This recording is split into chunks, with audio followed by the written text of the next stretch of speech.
Programang ito ay rated SPG. Striktong patnubay at gabay ng magulang ang kailangan. Maaaring may masiselang tema, lengguwahe, karahasan, sexual, horror o droga na hindi angkop sa mga bata.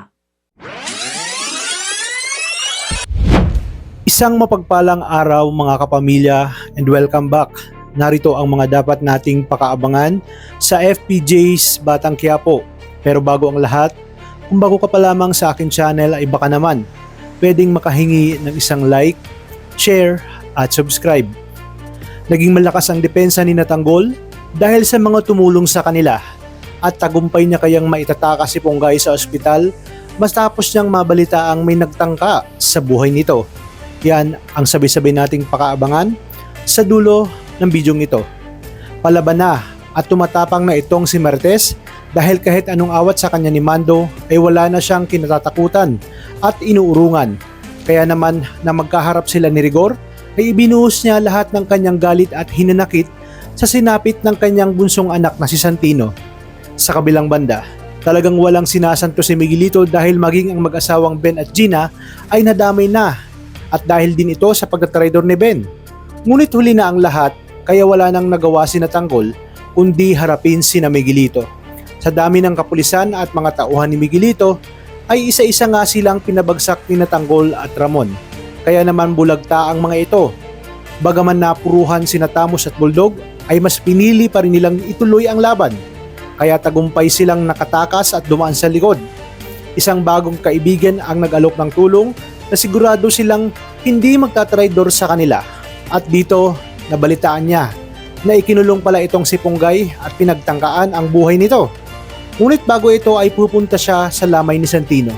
Sa bungad pa lang ay tinimbrehan na siya ng mga taga-San Dimas na madaming kahina-hinalang sibilyan ang naroon na sa tingin nga nila ay mga undercover na pulis.